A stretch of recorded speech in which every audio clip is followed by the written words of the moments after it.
pessoal, tudo bem? Vamos hoje então para mais uma aula de língua portuguesa. Hoje é a aula de número 40. Eu sou a professora Paula e para que a gente possa iniciar a nossa aula, como sempre, eu vou pedir para vocês separarem alguns materiais, certo? Caderno, algumas folhas para anotações, lápis, borracha, caneta, um apontador e um dicionário quem tiver. Também vou pedir para que na sequência vocês já anotem a data de hoje e o número da aula para a organização de vocês.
Muito bem, com o material organizado, tudo anotado direitinho, vamos dar início então à nossa aula.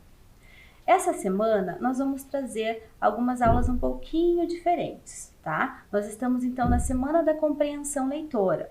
Então, a aula de hoje e as próximas 3 aulas, né, que é a aula dessa semana e as aulas da próxima semana também, elas serão focadas especificamente na leitura e na compreensão de texto, tá? Os exercícios que eu vou trazer também serão exercícios somente de múltipla escolha, onde cada questão terá 4 opções de respostas para vocês escolherem, certo, pessoal?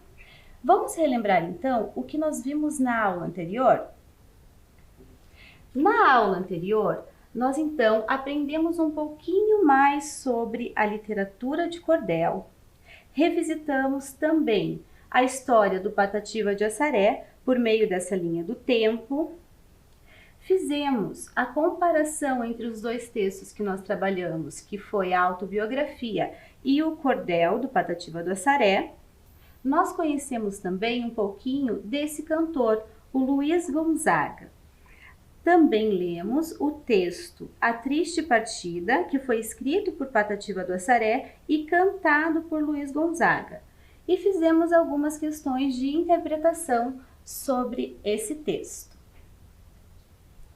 Já na aula de hoje, nós vamos então focar na leitura e na compreensão de texto, vamos ver algumas estratégias de leitura, alguns elementos de apresentação e unidade estrutural do gênero textual e também conhecer os suportes e alguns gêneros textuais. Para iniciar a nossa aula, eu quero que vocês prestem um pouquinho de atenção nesse slide aqui. Diz o seguinte: pequenos detalhes fazem toda a diferença. Então, quando nós vamos fazer a leitura de um texto, nós temos que estar atentos aos pequenos detalhes, né? As coisas que o texto traz para nós. Primeiramente, nós sempre lemos o título do texto. O título ele vai trazer alguma informação ou vai trazer algumas pistas que vão fazer com que a gente, leitor, né, saiba sobre o que o texto vai tratar, certo? Alguma coisinha o título traz para nós a respeito do texto, né? Alguns textos também trazem algumas imagens, ok? Essas imagens também fazem parte da leitura, nós também temos que prestar atenção nessas imagens, elas estão relacionadas ao texto, então é um detalhe que também temos que estar atentos. Os aspectos visuais também são importantes para a compreensão do texto.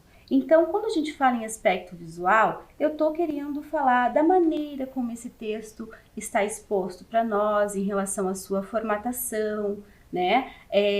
O tipo de letra que está sendo utilizada ou não. Eu posso pensar também em como os parágrafos estão dispostos, né, na estrutura desse texto. Esse texto de forma visual, quando olhamos para ele, o que que nós vemos, certo? E também o gênero textual. É importante que a gente saiba identificar a qual gênero o texto que estamos lendo pertence, porque isso também traz para a gente já algumas informações, algumas pistas em relação ao texto. Para continuar, nós vamos falar um pouquinho sobre algumas estratégias de leitura, certo? A primeira estratégia que eu trouxe aqui é ler com atenção. Então, quando vamos ler um texto, nós temos que estar atentos, nós temos que estar concentrados para que a gente consiga compreender tudo aquilo que o texto está nos trazendo. Outra estratégia é reler partes do texto. Nem sempre nós conseguimos compreender um texto na primeira leitura, certo? Às vezes é necessário a gente reler algumas partes ou até mesmo o texto todo para que a gente consiga compreendê-lo completamente. Ler em voz alta. Essa é uma estratégia que eu uso bastante. Tem pessoas que necessitam ouvir o texto para compreendê-lo melhor. Então, a leitura em voz alta ajuda bastante nesse sentido. E pesquisar o significado de palavras desconhecidas. Vários textos, né, trazem para nós um vocabulário que às vezes nós não conhecemos, né? Palavras que não sabemos qual é o significado dela. Então, é importante que enquanto você está lendo, se você se depara, né, durante a leitura com uma palavra que você não compreende, que você não sabe o que significa, né, caso você não consiga obter o significado dela por meio do contexto, né, por meio das inferências que você faz durante a leitura, você procura um dicionário, vai lá e pesquisa, então, qual é o significado dessa palavra. Seguindo, eu trouxe aqui também alguns suportes textuais, né? O que são suportes textuais? São os locais onde nós encontramos diversos textos, tá? Eu tenho ali o jornal, livros, um dicionário, livros didáticos, revistas, sites. Todos esses lugares trazem para a gente textos diferentes, certo? Então, o suporte textual também já é uma dica, né, para nós, para a gente saber que texto que nós vamos encontrar ali. Por exemplo, quando a gente pega um jornal, nós sabemos que ali nós vamos encontrar notícias, reportagens, classificados, certo? Eu jamais procuraria uma notícia em um dicionário, que é onde eu vou encontrar apenas verbetes. Ok, pessoal? Então, o suporte também é muito importante para que a gente saiba o tipo de texto que nós estamos lendo, certo? Vamos seguir agora a falar um pouquinho de alguns gêneros textuais. Eu trouxe aqui essa imagem representando um gênero textual que é o e-mail. Também uma carta. Esta imagem representa aqui uma entrevista. A entrevista ela pode ser tanto oral quanto escrita.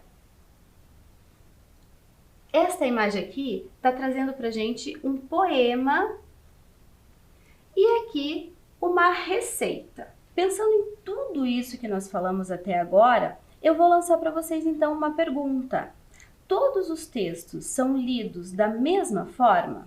O que vocês acham? Será que lemos todos os textos da mesma maneira?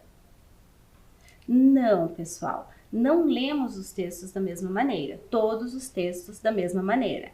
Cada texto tem sua especificidade, certo? E é isso que nós vamos ver agora. Então, cada texto vai trazer para a gente uma finalidade diferente, uma intenção. Cada texto vai pertencer a um gênero textual diferente. Também vai apresentar características distintas, tanto na sua forma quanto no seu conteúdo. E vai mostrar diferentes maneiras de abordar os discursos, certo? Então, aqui nós podemos perceber que com todas essas diferenças, né, que existem, com todas esses elementos que os textos nos trazem, nós não podemos ler todos os textos da mesma forma e nem conseguiríamos, certo? Porque os textos são muito distintos, muito diferentes uns dos outros. Como eu falei para vocês, a nossa aula, a de hoje e as próximas, elas vão seguir um padrão, certo? Um pouquinho diferente daquele que nós estávamos trabalhando até agora. Como eu disse, as atividades que nós vamos fazer são todas com alternativas, certo? De múltipla escolha. Então, quando a gente tem questões de múltipla escolha, geralmente nós temos que preencher um gabarito, certo? Que seriam aí esses cartões. Tem vários modelos aí para vocês verem. O que nós vamos usar hoje é parecido com este aqui do meio, certo, pessoal? E eu vou explicar também um pouquinho para vocês como que nós devemos preencher esses cartões resposta. Olhe lá, jamais coloque um X na resposta correta, muito menos uma bolinha e nem mesmo fazer um rabisco ali na resposta. O certo mesmo é você preencher todo o espaço, ou sempre de caneta azul ou preta, certo? E eu trouxe também algumas orientações, certo? Para você ficar atento na hora do preenchimento desses cartões. Então, utilizar sempre caneta azul ou preta, ler atentamente a resposta antes de transcrever, quer dizer, antes de você marcar ali no cartão. Existe somente uma resposta correta para cada opção, para cada questão. Observar as instruções, né? Que cada prova tem uma instrução diferente. Preencher o campo da resposta correta por completo e evitar rasuras ou erros. Então, quando vocês forem fazer uma prova, né, em alguma instituição, prestar um vestibular, fazer o Enem, vocês vão ter esse tipo de gabarito, esse tipo de cartão resposta para preencher. Então, é muito importante que vocês saibam preenchê-lo corretamente. Agora, para iniciar então a nossa aula, nós vamos começar a leitura do texto da aula de hoje, que chama-se Assaltos Insólitos. Assalto não tem graça nenhuma, mas alguns, contados depois, até que são engraçados. É igual a certos incidentes de viagem que, quando acontecem, deixam a gente aborrecidíssimo, mas depois, narrados aos amigos num jantar, passam a ter sabor de anedota. Uma vez me contaram de um cidadão que foi assaltado em sua casa. Até aí, nada demais. Tem gente que é assaltada na rua, no ônibus, no escritório, até dentro de igrejas e hospitais. Mas muitos o são na própria casa, o que não diminui o desconforto da situação. Pois lá estava o dito cujo em sua casa, mas vestido em roupa de trabalho, pois resolvera dar uma pintada na garagem e na cozinha. As crianças haviam saído com a mulher para fazer compras e o marido se entregava a essa terapêutica atividade, quando, da garagem, vê adentrar pelo jardim 2 indivíduos suspeitos. Mal teve tempo de tomar uma atitude e já ouvia: "É um assalto, fique quieto se não leva chumbo." Ele já se preparava para toda sorte de tragédias quando um dos ladrões pergunta: "Cadê o patrão?" Num rasgo de criatividade, respondeu: "Saiu, foi com a família ao mercado, mas já volta." "Então vamos lá dentro, mostre tudo." Fingindo-se então de empregado de si mesmo e ao mesmo tempo para livrar sua cara, começou a dizer: "Se quiserem levar, podem levar tudo. Estou me lixando. Não gosto desse patrão. Paga mal, é um pão duro. Por que não levam aquele rádio ali? Olha, se eu fosse vocês, levava aquele som também. Na cozinha tem uma batedeira ótima da patroa. Não querem os discos? Dinheiro não tem, pois ouvi dizerem que botam tudo no banco. Mas ali dentro do armário tem uma porção de caixas de bombons, que o patrão é tarado por bombom." Os ladrões recolheram tudo que o falso empregado indicou e saíram apressados. Daí a pouco chegavam a mulher e os filhos. Sentado na sala, o marido ria tanto nervoso quanto aliviado do próprio assalto que ajudara a fazer contra si mesmo. Esse texto, então, foi escrito por Afonso Romano Santana e é uma crônica. Agora nós vamos, então, fazer algumas questões de interpretação de texto. A primeira questão. O dono da casa livra-se de toda sorte de tragédias, principalmente porque: letra A, aconselha a levar o som. Letra B, conta os defeitos do patrão. Letra C, mente para os assaltantes. Ou letra D, mostra os objetos da casa. Então eu vou dar um tempo para vocês responderem e nós já voltamos.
Vamos ver então, pessoal, qual é a resposta correta. Então, o dono da casa, ele livra-se de toda sorte de tragédias porque mente para os assaltantes, certo? A questão A diz, aconselha a levar o som.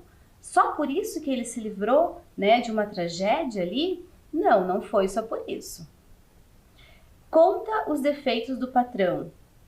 Também não, também está errada. Mostra os objetos da casa. Também está errada, pessoal. Na verdade, ele se livra porque ele mentiu. Porque se ele falasse que ele era o dono da casa, provavelmente ele estaria em grandes apuros. Então, eu trouxe aqui também o gabarito preenchido, certo? A questão número 1 é a letra C. Então, ali no quadradinho da letra C tem que ser totalmente preenchido. Vamos então para a questão 2.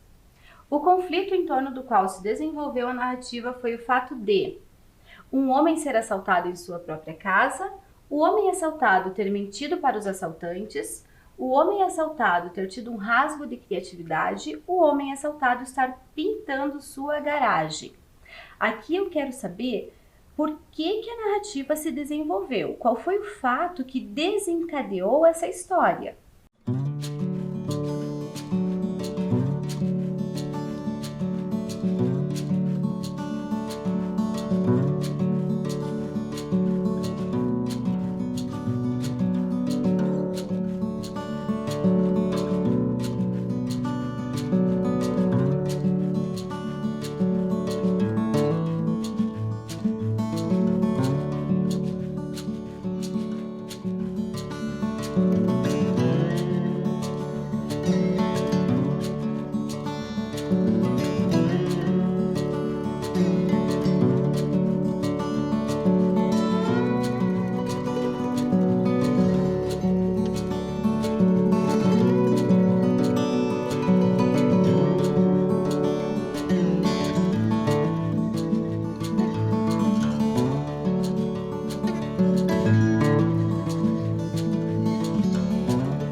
Vamos ver a resposta? É a resposta A. Então, essa história, ela se desencadeou pelo fato de um homem estar sendo assaltado em sua própria casa. Foi esse o conflito que fez com que a história se desenvolvesse. Novamente aqui o gabarito da questão 2. Seguindo então para a questão número 3. No trecho, e o marido se entregava a essa terapêutica atividade, a expressão destacada substitui fazer compras, ir ao mercado, narrar anedotas ou pintar a casa. Muito bem, nessa questão então eu quero saber o que é essa terapêutica atividade de acordo com o texto.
A resposta correta, então, é pintar a casa. Então, eu trouxe aqui um trecho do texto para a gente verificar. Pois lá estava o dito cujo em sua casa, mas vestido em roupa de trabalho, pois resolvera dar uma pintada na garagem e na cozinha. As crianças haviam saído com a mulher para fazer compras e o marido se entregava a essa terapêutica atividade. Então, a atividade que ele estava exercendo naquele momento, que para ele era terapêutica, era pintar a casa. Quem saiu para fazer compras, como diz a letra A, foi a esposa e os filhos, certo? Ir ao mercado também. E narrar anedotas, então, esta questão não tem nada a ver. Aqui está o gabarito da questão 3 e agora seguimos para a próxima questão. 4. Pois lá estava o dito cujo em sua casa, mas vestido em roupa de trabalho, pois resolvera dar uma pintada na garagem e na cozinha. Os termos destacados estabelecem nesse trecho, respectivamente, relação de letra A, causa e explicação, letra B, oposição e explicação, letra C, explicação e conclusão, e letra D, explicação e adição. Nessa questão, nós temos duas palavrinhas destacadas, que é o mas e o pois, certo? Eu quero saber qual é a relação que essas palavras estabelecem entre essas partes do texto, ok?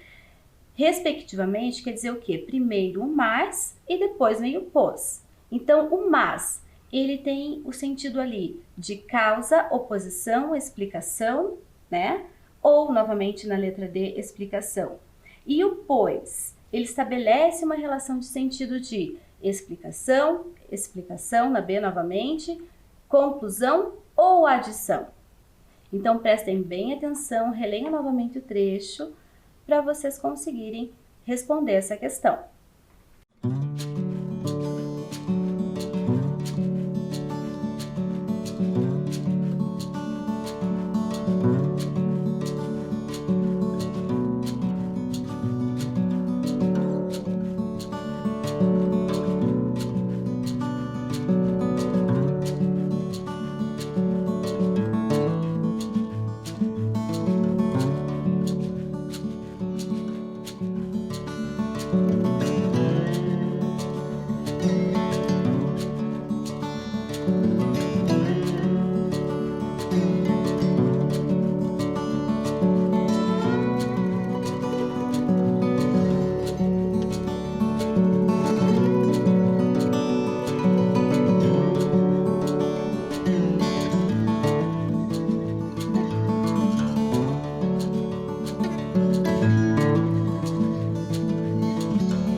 vamos ver a resposta dessa questão.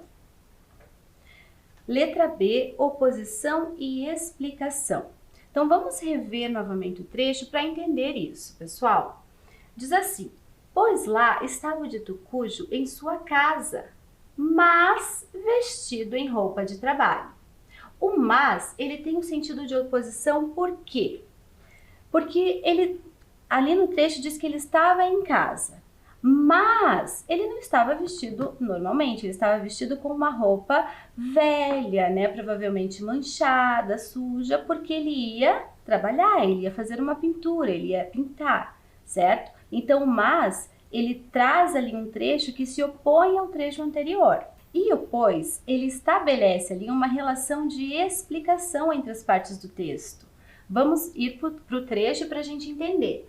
Antes fala assim, mas vestido em roupa de trabalho, pois resolvera dar uma pintada na garagem e na cozinha. Então, o pois está explicando por que ele estava vestido com roupa de trabalho, que era porque ele resolveu pintar a garagem e a cozinha. Então, eu poderia até substituir o pois pelo porquê. Então, eu estaria explicando o porquê que ele estava com a roupa de trabalho.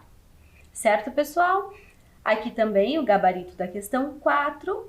Seguimos, então, para a próxima questão. No texto, o traço de humor está no fato de o homem ser assaltado em sua própria casa, o homem estar sozinho em casa no momento do assalto, o homem mentir para os assaltantes, ajudando-os no assalto, os assaltantes serem enganados pelo dono da casa. Eu quero saber aqui, então, por que o texto torna-se, em certo momento, engraçado, né? Qual é a parte do texto, o que acontece no texto que faz com que esse texto tenha um traço de humor?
Vamos ver a resposta da questão número 5. O homem mentir para os assaltantes, ajudando-os no assalto. Então, isso faz com que o texto tenha um traço de humor. Então, o próprio dono da casa acabou mentindo, enganando os assaltantes e ajudou eles a roubarem a sua própria casa. Isso é algo que torna-se engraçado. Aqui o gabarito da questão 5. Mais uma questão para vocês. Número 6. Sentado na sala, o marido ria, tanto nervoso quanto aliviado do próprio assalto que ajudara a fazer contra si mesmo. A repetição da palavra ria no trecho mostra a felicidade do homem que foi assaltado, ou ela revela seu desespero devido à situação que vivenciou, ou essa repetição demonstra que ele achou engraçado o que aconteceu, ou então demonstra que ele estava rindo muito da situação. Então, nesse trecho eu tenho a repetição da palavra ria. Essa repetição quer dizer alguma coisa. Eu quero saber o que ela quer dizer, certo? Leia com cuidado as opções e logo a gente volta com a resposta.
Vamos ver então o que a repetição da palavra ria demonstra para nós? Que ele estava rindo muito daquela situação, certo? Então, quando fala ria, quer dizer que ele ria muito. Vamos ver por que não estão corretas as outras opções. A letra A diz que mostra a felicidade do homem que foi assaltado. Será que ele estava feliz mesmo? Né? Acho que ninguém fica feliz por ser assaltado. A letra B diz que revela o desespero dele devido à situação. Ele estava rindo, né? Então ele não deveria estar tão desesperado, porque se tivesse, ele não estaria rindo. A letra C demonstra que ele achou engraçado o que aconteceu. Eu, no lugar dele, não acharia engraçado ser assaltada na minha própria casa, então acredito que ele também não, certo? Então a correta é a letra D, né? Demonstra então que ele estava rindo muito daquela situação. Ele estava rindo, né, tanto de nervoso quanto de aliviado, e não porque estava feliz ou porque tinha achado engraçado ou pelo desespero, né? Como diz as outras questões. Aqui novamente trazemos o gabarito da questão 6 e a questão 7 para vocês. No trecho, se quiserem levar, podem levar tudo. Estou me lixando, não gosto desse patrão. O uso da expressão sublinhada sugere que o personagem não está preocupado com a situação, não está gostando do que está acontecendo, está lixando as paredes antes de pintá-las, está ajudando os assaltantes a levar tudo. Então eu quero saber o sentido da expressão estou me lixando. O que essa expressão quer dizer?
Vamos ver então o que a expressão estou me lixando nesse trecho sugere para nós? Que o personagem não está preocupado com a situação. Então, quando ele fala para os ladrões, né? Ah, estou me lixando. Ele quis dizer, ah, não tô nem aí, né? Não tô preocupado, eu não gosto do meu patrão mesmo.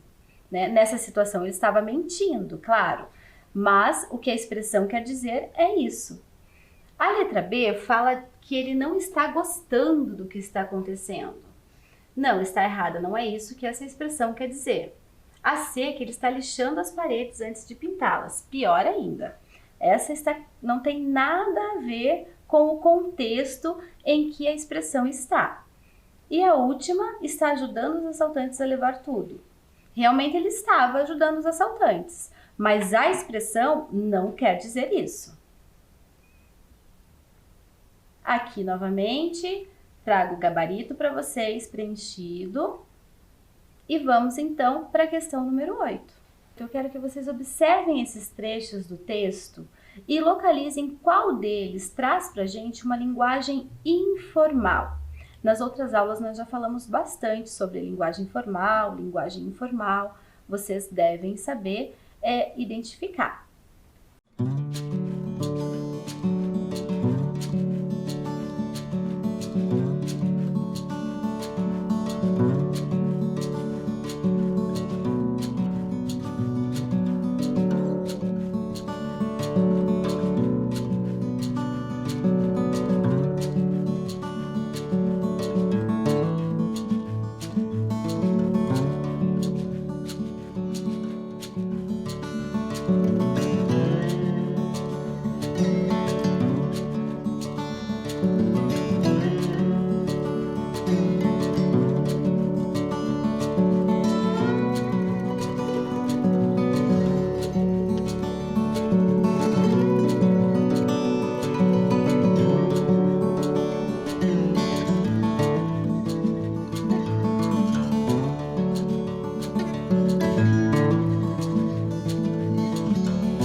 Vamos ver então qual trecho que traz para a gente a linguagem informal. É a letra B, quando ele diz: é um assalto, fica quieto senão leva chumbo. Esse trecho é a fala então de um dos assaltantes, né? A expressão ali, ó, leva chumbo, né? Já faz parte da linguagem informal. Novamente, o gabarito para vocês verem. Seguimos então para a próxima questão, que é a questão 9. Na questão 9, eu quero saber a finalidade principal do texto. Então, esse texto ele tem a finalidade de relatar algo, de entreter, de descrever ou de informar. Quando eu falo em finalidade do texto, é importante que eu saiba a qual gênero textual ele pertence, além, lógico, de você observar todo o contexto do texto, tá? Então, é bem fácil para você descobrir aqui qual a finalidade desse texto.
Vamos ver então qual é a finalidade desse texto? Já sabemos que o texto é uma crônica, certo? Então a finalidade do texto é entreter, certo, pessoal? Então por que não relatar? O texto que está relatando algo é quando a gente está contando alguma coisa que aconteceu com a gente para alguém, certo? Descrever também não, porque esse texto não é um texto descritivo, ele é um texto narrativo, ele conta uma história, certo? É uma crônica. Informar também não é um texto informativo, não é uma notícia, por exemplo, tá? Então as crônicas, né, os contos, as histórias em quadrinhos, são textos que servem para entreter o leitor, ok? Está aí então o gabarito para vocês. E vamos para a última questão da nossa aula. Questão 10. Após a leitura do texto, podemos dizer que o título Assaltos Insólitos tem o sentido de assaltos incomuns, assaltos comuns, assaltos habituais ou assaltos normais. Então aqui você vai precisar saber o que significa a palavra insólitos. Caso você não tenha um dicionário, você pode inferir esse sentido de acordo com o que o texto nos traz. Ok, pessoal? Já voltamos com a resposta da última questão.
Vamos ver então o que quer dizer assaltos insólitos. Qual é o sentido dessa expressão? Assaltos incomuns, certo? Por que incomum? Porque não foi um assalto normal, né? O dono da casa se fingiu de empregado, ajudou os ladrões a assaltar a sua casa. Isso não posso dizer que isso seja um assalto comum, certo?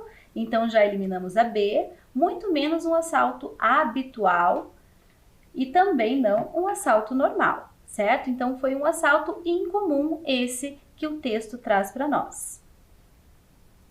Aqui o gabarito dessa questão. Vamos finalizar então trazendo todo o gabarito com todas as questões. Esse seria o preenchimento correto então de um gabarito, certo? Nossa aula fica por aqui hoje, pessoal. Eu espero que vocês tenham gostado. Fiquem todos bem e até a próxima!